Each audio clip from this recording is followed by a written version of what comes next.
Number 8. Helicopter escape using peach grenade. Our first story is more than a little fruity, but let's first focus on the jailbird's other half, Nadine Vajur. She went to the trouble of learning to pilot a helicopter so she could swoop down and collect her husband Michel. Of course, it's a little more complicated than that, and the scheme required some creativity on Michel's part. Because he was behind bars for armed robbery and attempted murder, he wasn't exactly going to take a stroll up to the roof and wait for Nadine to come along. There were layers of high security that needed to be tackled beforehand, and hand is the operative word. Michel relied on what he had in hand in order to escape. What did he use? Nectarines.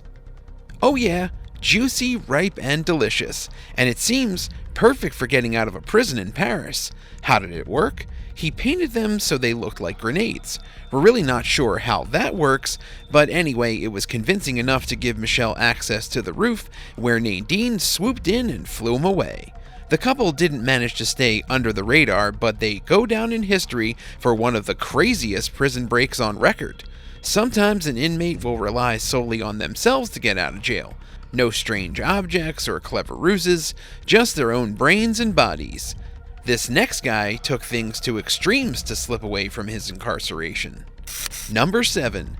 Tight squeeze. We associate people who break out of prison with hardened criminals, guys who've committed acts of violence.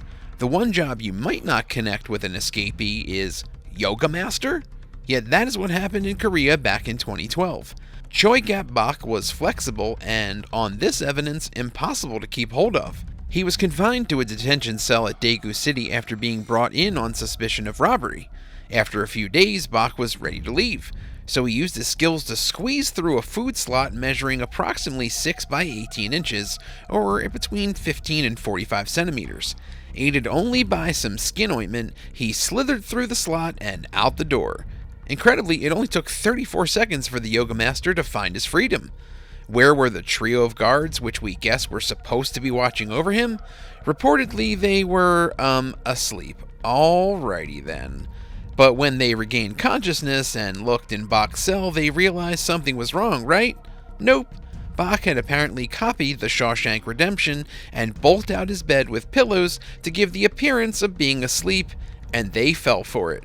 He was caught again, but even so, this amazing story shows that Choi Gap-bak wasn't prepared to be caged like a downward dog. Now, we just mentioned Shawshank, but another great movie featuring prison is Catch Me If You Can. The real-life figure at the center of that Spielberg classic made his own daring escape, but he did it in his own and rather crazy way.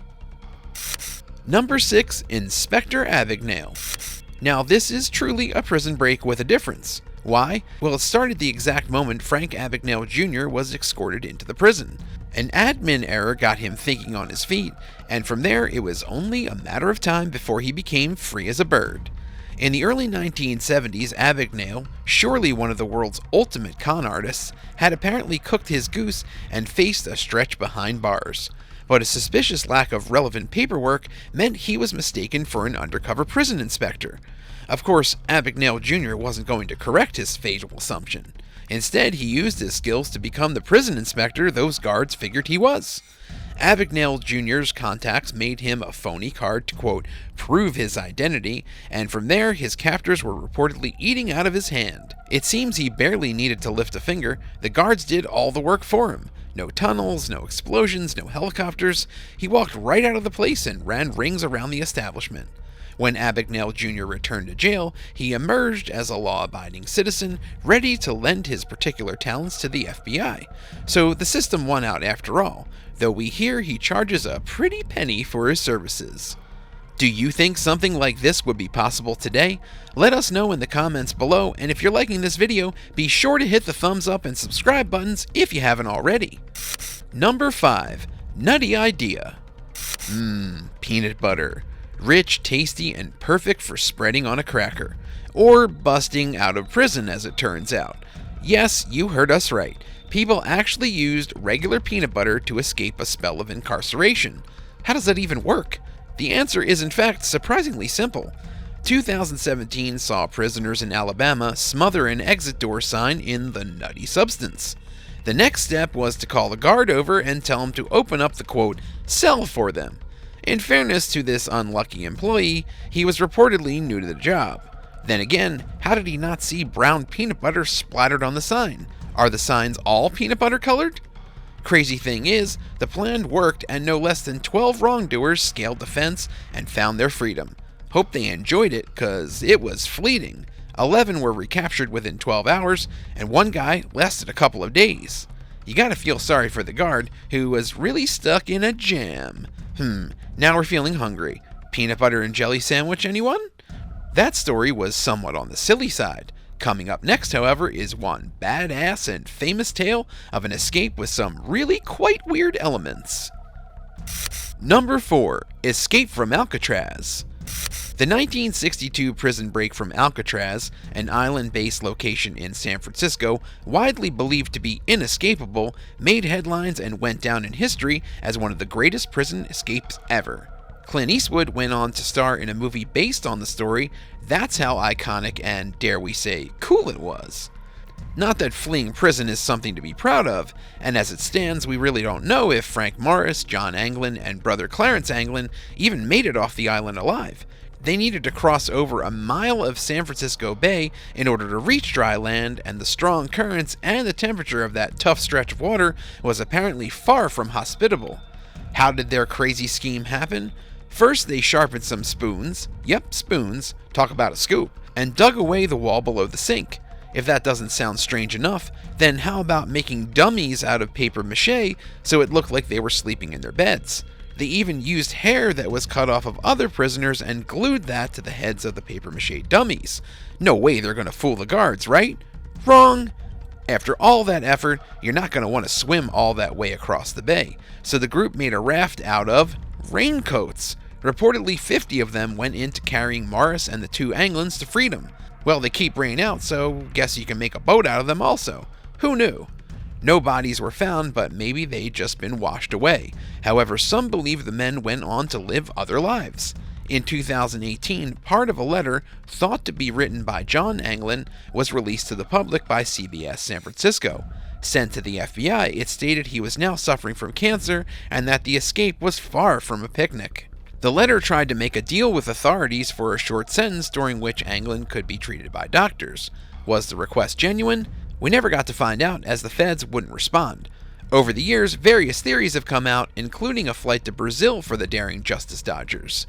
One thing that is certain was Alcatraz closed its doors the following year in 1963. The escapees appeared to have busted out of Alcatraz and broken this formidable institution on the way. Number 3. El Chapo's Tunnel. Drug kingpin Joaquin Guzman, known around the world as El Chapo or Shorty, made a spectacular escape from confinement in 2015. He'd already had one roll of the dice back in 2001. When he arrived at Altiplano Federal Penitentiary in Mexico City years later, Guzman clearly didn't intend to stay long. He managed to dig a tunnel that stretched over a mile, leading from the shower in his cell to a warehouse. Such a lengthy escape route must have been a challenge to crawl down, right? Actually, it wasn't so bad for El Chapo once he got underground, because he used a motorbike. Oh yes, rails made of steel were positioned in the tunnel so he could simply cruise to freedom. Guzman's luck wasn't going to last forever, of course. In 2019, he was behind bars again, and is currently serving a life sentence in Colorado. We're guessing the guards aren't letting him take the mechanics course. Number 2. Houdini, HINDS, and the Magic Toilet. Is this a prison break story or a magic show? British jailbird Alfred George HINDS flew away from incarceration 3 times over the course of his life. So crafty and entertaining were his activities, he was branded Houdini. His skill at escapology was reportedly matched by a keen interest in legal matters. As far as HINDS was concerned, he was an innocent man, and he became determined to prove this by hook or by crook. This worked to his favor in 1956 when he managed to flee not a prison but a courthouse. He was there taking legal action against police officers who he argued had behaved wrongly. HINDS pulled off a trick that was something extraordinary. He locked his guards in the bathroom. Talk about getting caught short. Reportedly, he obtained the padlock and shut them inside like a Three Stooges routine. A matter of hours later, and HINDS was arrested again, but this is totally one for the books. After years of trying, HINDS successfully argued his case and received a pardon. Number 1. Going postal. The last thing anyone wants to hear is that a convicted murderer managed to break out of prison. However, in the case of Richard Lee McNair, the way he did it is really fascinating, and of course, completely crazy. Behind bars at a maximum security facility in Louisiana, McNair decided that the postal system was the best way to gain his liberty. So what did he do? Disguise himself as a postman? Nothing so normal. He actually turned himself into a parcel. How does that work? Well, it helps if one of your duties is to patch up mailbags, a good deed that helps the nation's cards, letters, and birthday presents get where they need to go. In the hands of someone like McNair, however, a mailbag can lead to an elaborate breakout scheme that makes escape from Alcatraz look positively average. We're guessing this guy might have been good at arts and crafts at school because he reportedly managed to make what's been called an escape pod before placing it and himself on a pallet. He was covered in mailbags to conceal what must have been a strange-looking piece of post. To make matters worse for McNair, the whole dealio had to be shrink-wrapped before a forklift carried him out of there. But he thought ahead and used a tube, which enabled him to breathe. He didn't want to die in prison, and he sure as hell didn't want to expire trying to get out either. A knife must have come in handy also. McNair extracted himself from his plastic prison when things were quiet, and he jogged off into the distance. Reasonably smooth sailing, huh? Well, not quite. He was stopped by a police officer who'd spotted him and connected him to the reports coming out over a jailbreak. Game over for sure. Only McNair possessed the gift of gab. He turned a situation of certain doom into a lighthearted exchange. The officer drove off thinking he just chatted to a jogger who unfortunately happened to resemble Richard Lee McNair. 18 months later, the slippery customer was caught in New Brunswick, Canada. McNair's case goes to show that when a man wants out of prison, there's nothing he won't do to achieve his criminal objective. Thanks for watching. Are there any crazy prison escape stories you think we left out? Let us know in the comments below, and don't forget to subscribe for more videos like these. See you next time on the Bored Badger.